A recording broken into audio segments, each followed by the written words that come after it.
오늘은 마태복음 1장 18절부터 25절까지의 말씀을 함께 나누어 보도록 하겠습니다. 마태복음 1장 18절부터 25절까지의 말씀을 제가 봉독해 드리겠습니다. 예수 그리스도의 나이심은 이러하니라. 그의 어머니 마리아가 요셉과 약혼하고 동거하기 전에 성령으로 잉태된 것이 나타났더니 그의 남편 요셉은 의로운 사람이라. 그를 드러내지 아니하고 가만히 끊고자 하여 이 일을 생각할 때에 주의 사자가 현몽하여 이르되 다윗의 자손 요셉아 네 아내 마리아 데려오기를 무서워하지 말라. 그에게 잉태된 자는 성령으로 된 것이라. 아들을 낳으리니 이름을 예수라 하라. 이는 그가 자기 백성을 그들의 죄에서 구원할 자이심이라 하니라. 이 모든 일이 된 것은 주께서 선지자로 하신 말씀을 이루려 하심이니 이르시되 보라 처녀가 잉태하여 아들을 낳을 것이요 그의 이름은 임마누엘이라 하리라 하셨으니 이를 번역한즉 하나님이 우리와 함께 계시다 함이라. 요셉이 잠에서 깨어 일어나 주의 사자의 분부대로 행하여 그의 아내를 데려왔으나 아들을 낳기까지 동침하지 아니하더니 나음의 이름을 예수라 하니라. 아멘. 오늘 본문은 예수 그리스도의 탄생 배경에 관한 기록입니다. 그러나 위인들의 일반적인 출생 배경 설명과는 조금 달리 사도 마태는 그리스도의 출생지 또는 출생 방식에 대해서 말하고 있지 않고 그리스도가 하늘로부터 나시게 될 것이라는 사실이 어떻게 요셉에게 알려지게 되었는지에 대해 말합니다. 18절은 마리아에게 성령으로 잉태된 것이 나타났더니 라고 말하고 있습니다. 하나님의 이 은밀한 역사는 아직까지 사람들에게 알려지지 않은 상태였습니다. 그런 와중에 마리아의 배는 점점 불러왔고 이제는 아기를 잉태했다는 사실을 더 이상은 숨길 수 없을 정도가 되었습니다. 잉태된 것이 나타났다라는 말은 바로 그런 뜻입니다. 이것은 마리아에게 엄청난 위기였습니다. 왜냐하면 마리아가 요셉과 약혼하고 동거하기 전이었기 때문입니다. 오늘날에는 결혼식은 둘째치고 약혼식도 올리지 않았음에도 임신하는 일들이 워낙 흔해서 이런 일이 사람들의 이목을 끌지 못하지만 당시 유대 사회에서는 그렇지 않았습니다. 만일 약혼한 처녀가 다른 남자와 동침한 것이 발각되면 신명기 22장 23절과 24절의 율법에 따라 돌에 맞아 죽는 처형을 당해야만 했습니다. 신명기 22장 23절과 24절에서 하나님은 이런 율법을 주셨습니다. 처녀인 여자가 남자와 약혼한 후에 어떤 남자가 그를 성읍 중에서 만나 동침하면 너희는 그들을 둘 다 성읍 문으로 끌어내고 그들을 돌로 쳐 죽일 것이니 그 처녀는 성 안에 있으면서도 소리 지르지 아니하였으며 그 남자는 그 이웃의 아내를 욕보였습니다. 너는 이같이 하여 너희 가운데서 악을 제할지니라. 따라서 이미 요셉과 약혼하였으나 아직까지 동침하지는 않은 상태였던 마리아가 아기를 가졌다는 것을 누구나 알아볼 수 있을 정도로 배가 불렀다는 사실은 조만간에 마리아가 사람들에게 처형당할 수 있는 처지에 놓이게 되었다는 것을 의미합니다. 게다가 19절에 요셉은 의로운 사람이었다라는 사실은 아기를 잉태한 마리아에게 닥친 위기가 얼마나 심각한 것이었는지를 추가로 알려줍니다. 왜냐하면 의롭다는 것은 범죄를 미워하고 혐오하는 것을 의미하기 때문이죠.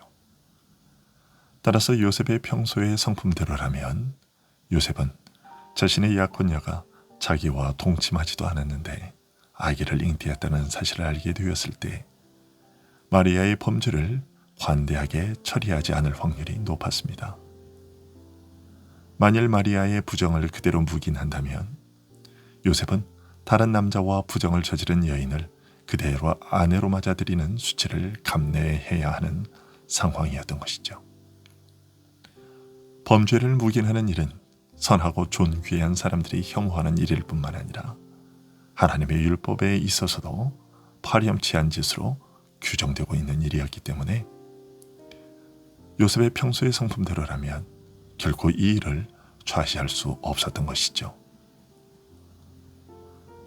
그러나 마리아는 해를 당하지 않았습니다. 어떻게 그렇게 될 수 있었을까요? 하나님의 섭리가 있었기 때문이죠. 19절은 요셉이 마리아가 잉태되었다는 사실을 모든 사람들에게 알려 처형받게 하지 않고 조용히 그 관계를 정리하고자 하였다고 말하고 있습니다. 요셉은 의로운 사람이었음에도 불구하고 율법을 엄격하게 적용함으로써 자신의 약혼 여인 마리아에게 악명을 씌우는 일을 하지 않았던 것입니다. 보통 사람들의 경우를 생각해 보면 쉽게 이해가 될 것입니다. 자신의 약혼녀가 자신과 동침한 일이 없는데 임신했다는 사실을 알게 되었을 때 그냥 조용히 넘어갈 사람이 과연 얼마나 되겠습니까? 설령 마리아가 자신의 잉태는 다른 남자와의 동침 때문이 아니라 성령에 의해서 된 것이라고 전했다 할지라도 사람들의 일반적인 정서를 생각해 볼 때 그 말을 그대로 믿고 넘어갈 수 있는 사람이 과연 얼마나 될까요?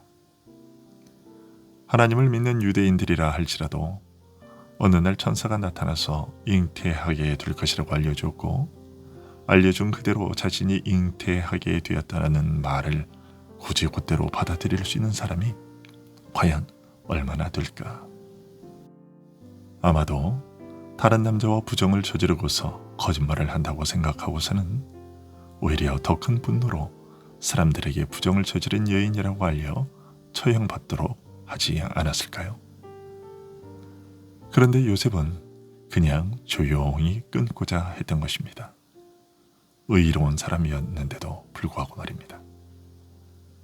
따라서 우리는 누구보다도 우리 인간을 잘 아시는 하나님께서 요셉이 자신의 평소의 성품과는 달리 행동하도록 억제하셨던 것임을 알 수 있습니다. 20절에 요셉아 내 아내 마리아 데려오기를 무서워하지 말라 하는 말씀은 이런 사실을 더욱 확실히 하고 있죠. 이 말은 요셉이 자기 아내의 간음을 묻어둠으로써 마리아의 범죄에 공범으로 몰리지는 않을까 하는 두려움을 가지고 있었음을 보여줍니다. 그런 두려움과 염려가 있었음에도 요셉은 사람들에게 마리아의 잉태를 폭로하지 않았습니다. 그러니 요셉이 조용히 마리아와의 관계를 정리하고자 했던 것은 하나님의 섭리였다고 말하지 않을 수 없는 것이죠. 거기에 더해 하나님은 마리아의 전언을 통해서가 아니라 천사를 통해서 직접 이 일에 하나님께서 개입하셨고 하나님의 섭리로 된 일이라는 것을 알려주셨습니다. 마리아의 잉태에 관한 모든 사실의 전말을 알려주신 것이죠. 20절은 천사가 요셉에게 나타난 때에 관해 이 일을 생각할 때라고 말하고 있습니다. 즉 요셉이 마리아와의 관계를 조용히 정리하려고 할 때에 천사가 나타났다고 말하고 있습니다. 이것은 하나님의 섭리가 얼마나 적절한 타이밍에 이루어지는가를 보여주죠. 이 사실로부터 우리는 하나님이 우리의 염려와 곤란을 전혀 보고 계시지 않은 것처럼 보여도 하나님은 늘 언제나 우리를 주시하고 계시다는 것을 알게 됩니다. 어떤 때에는 하나님이 자신의 모습을 숨기시고 한동안 침묵하시는 경우도 있지만 우리가 인내로서 하나님의 시험을 참고 견디면 하나님은 그분의 지혜로 가장 적절하다고 여겨 택하신 때에 우리를 도우십니다. 하나님의 도우심이 우리에게 아주 느리거나 늦다고 생각할지라도 그 일이 되는 순간까지 연기된 것은 모두가 우리의 유익을 위해서입니다. 정말이지 하나님께서는 가장 적절한 때에 자기 백성인 우리를 도우십니다.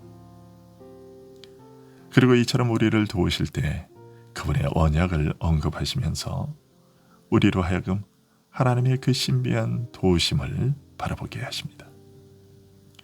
20절에서 다윗의 자손이라고 언급하신 것이나 23절에서 이사야서 7장 14절에 보라 처녀가 잉태하여 아들을 낳을 것이요 그의 이름을 임마누엘이라 하리라 하는 예언을 언급하신 것이 그것입니다.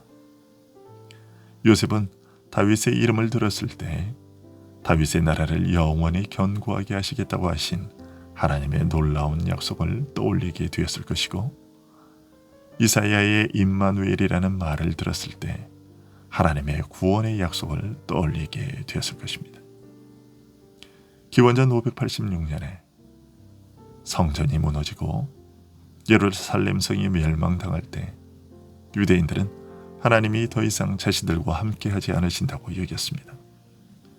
그러나 믿음의 사람들은 하나님께서 다윗에게 하신 약속과 이사야를 통해 주셨던 처녀가 잉태하여 아이를 낳을 것이라는 약속, 즉 사람이 상상할 수 없는 기적으로 자기 백성을 구원하실 것이라는 약속을 여전히 붙들고 있었습니다. 하나님께서 천사를 통해 요셉에게 마리아의 잉태 소식을 알려주신 것은 믿음의 백성들이 굳게 붙들고 있던 그 구원의 약속을 하나님께서 이제 이루시는 것임을 알려주시는 것이었습니다. 또한 하나님은 마리아의 몸에서 태어날 아기에게 예수라는 이름을 붙이라고 하심으로써 자신이 자기 백성의 구원을 얼마나 염두에 두고 계신지를 알려주셨습니다. 하나님께서 마리아에게서 태어날 아기에게 예수라는 이름을 붙이도록 하신 것은 그가 자기 백성을 그들의 죄에서 구원할 자이기 때문이었다고 천사는 알려주었습니다. 아담의 타락 이후 하나님은 이 사실을 잊으신 적이 없으십니다. 디도서 3장 5절에서 바울 사도는 하나님께서 자신의 형상대로 창조된 자들이 죄로 인해 고해라고 불리는 인생을 살아가게 된 것을 긍휼히 여기시는 하나님의 긍휼하심이 예수 그리스도를 이 세상에 오게 하신 이유라고 알려주고 있습니다. 디도서 3장 5절은 이렇게 말하고 있습니다. 우리를 구원하시되 우리가 행한 바 의로운 행위로 말미암지 아니하고 오직 그의 긍휼하심을 따라 중생의 씻음과 성령의 새롭게 하심으로 하셨나니, 우리가 고된 현실을 핑계 삼지 않고 인간다운 삶을 살기 위해서는 이 사실을 잊지 말아야 하겠습니다.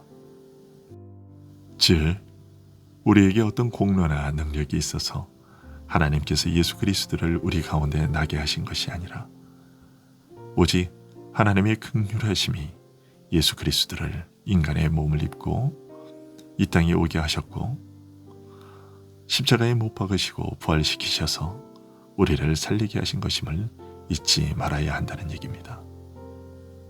이 사실이 매일 아침마다 우리의 머릿속에서 떠올려지게 하고 죄와 타협하려는 생각이 들 때마다 떠올려지게 해서 다시금 죄의 바다로 나아가지 않도록 해야겠습니다.